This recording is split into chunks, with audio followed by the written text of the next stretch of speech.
I think for Navi Philippines, they just wanted to go for the safer route. Terra Queens now, they're still lacking as to what the jungle maybe, but based on their trend, if they are to pick the Ling, they will specifically pick that on the latter portion of the draft, and they got the Bruno. What if it's another X-Borg? Or, but the thing is, it's fine against Uranus, but not fine against anything else. Especially because I kind of feel like Navi has the option to pick up Eve here. Not saying it's good against the X-Board, but it does make it so that Terra Queens will be difficult moving around the map. I won't be surprised if Navi Philippines... Oh, okay, Johead and Selena. whoa! This is actually nice. More in the early game, but you have that balance with the Irisel and YSS once they spike up. Imagine it's Selena and even Johead that could potentially kill just the two of them with the rotation and the Lancelot to complete the lineup of Terror Queens.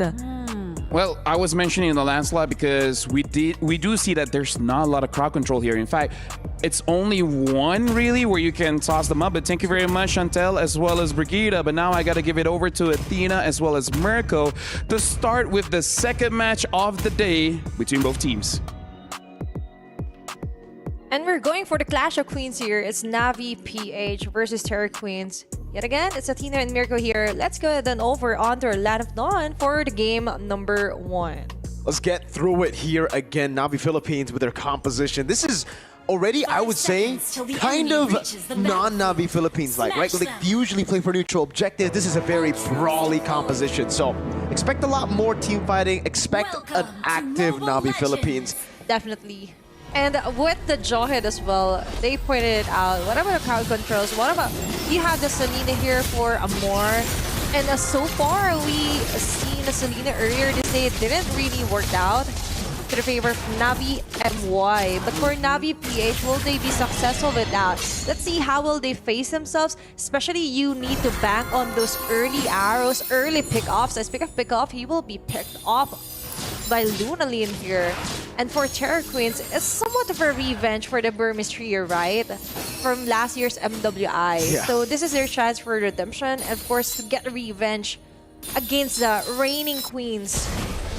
And it's also, I think, just the respect from Navi Philippines over to Terror Queens, who are such a big threat. You can already see the early game. Well, cool.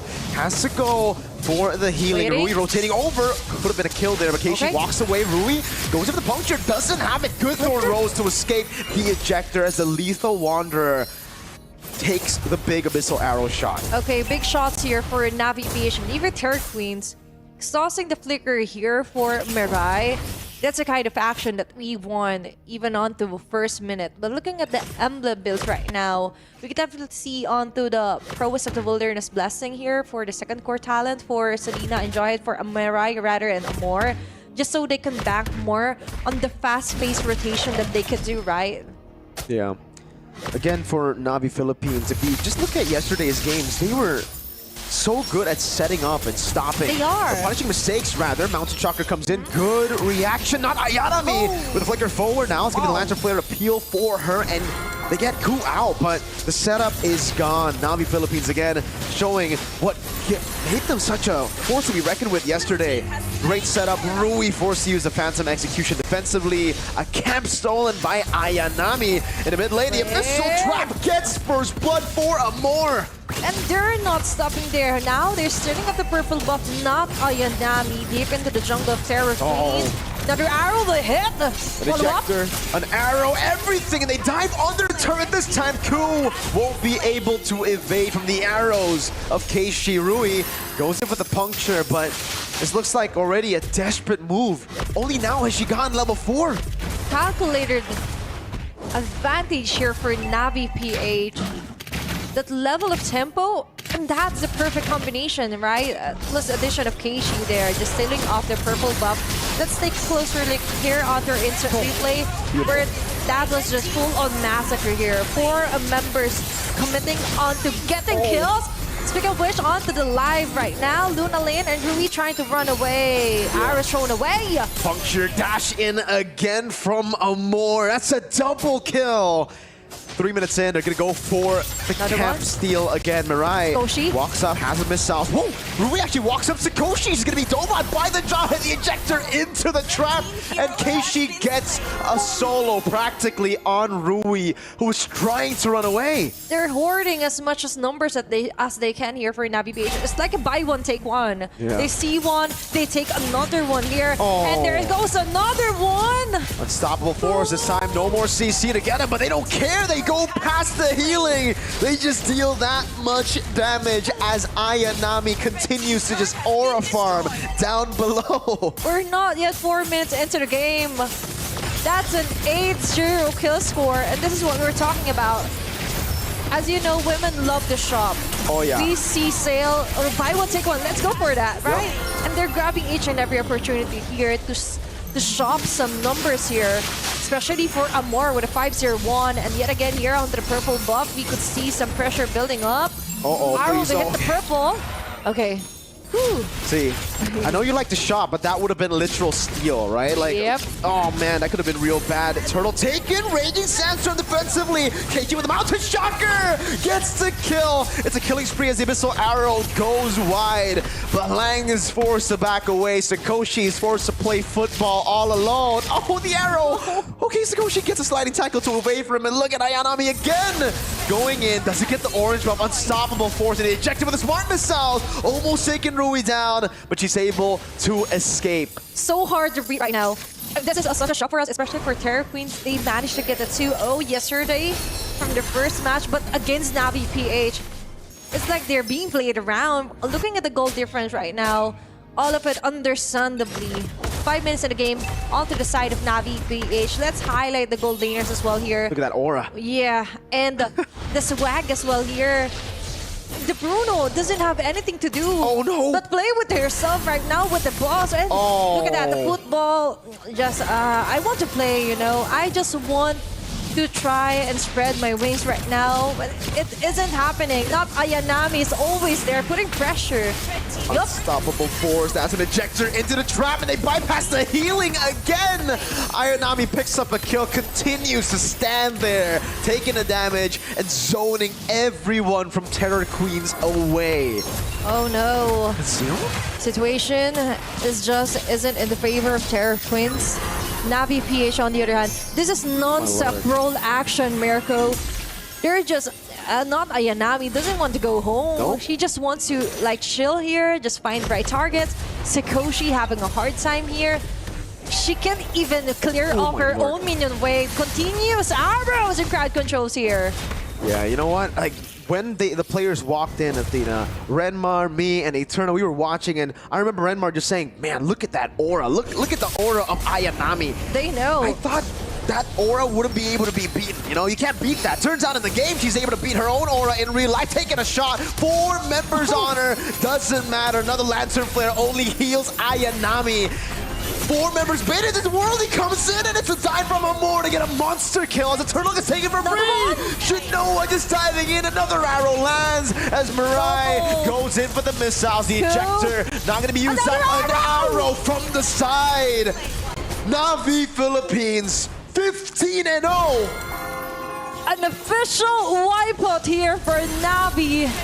Locking in the 10.1k gold lead. 15-0. They're just playing around right now. Oh my lord. And for Navi PH, it's different when you have that aura outside of the game, but really reflecting that, it's emanating right now, even onto their plays. Here onto this instant replay, full-on killer mode here for the whole Navi PH. Arrow after arrow here. What a huge efficiency rate here for Amor. That is how you play the Selena here on the MWI, and now Terror Queens left to defend for their base. Onto the top lane, we're seeing some friction that... Hey! Oh, what happened to Rui? Up top, just assassinated by the Eastern Shin. Who's losing half of her HP just from the trap now. Shinoa on it. That's a base turret without the Lord. Lord hasn't even spawned in the game now. Abyssal Arrow again. Lunalin able to dash away, but Shinoa continues to push on the pace as Ayanami just takes the lantern. Another Abyssal Arrow going wide. Was able to zone them away from the base turret. And that's 2 in 8 minutes. It's so hard to breathe right now with your Terror Queens.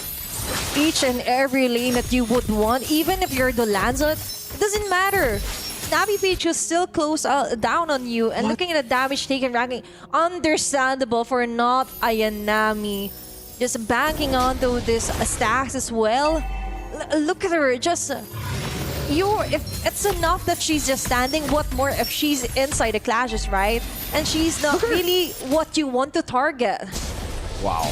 Ayanami is solo zoning 5 members away, and she ain't doing anything. She's just standing there menacingly. Terror Queens have no way to deal with her. You put a lantern on her, she heals from it, man. Yeah. You throw a football at her, she catches it, throws it back, deals more damage. Abyssal Arrow almost catching Sakoshi. And Ayanami just gonna dive in the turret. Conceal. That was a defensive conceal from Terror Queens. They're terrified. Another Abyssal Arrow landing, and Halang has to respect it. Terrifying situation indeed here for Terror Queens. Not Ayanami yet again inside their base. Just dealing that much damage. Noah! Mega kill! Gets a heavy crossbow down as well. Athena, we're gonna have to throw the white flag. Mirai goes in for the ejector flicker. It is over 19-0. Navi, we know your favorites, but what was that? That was the biggest stomp we've seen all tournament. That was a clean game, Mirko. Just stomping around, not playing around. Actually, they just went straight ahead, finishing up this round and very relaxed facing. Even not Ayanami, the one way back there, first to sign actually. If you're not familiar with her, it's like just another rank day for them. Everyone in the chat is calling it a massacre. It's calling it a stomp. It is a stomp, but doesn't seem like it to these ladies. They look at it and they're like, no, it's just another day at the office. This is literally just another day of MLBB dominance And this from is us. how they look when they do their check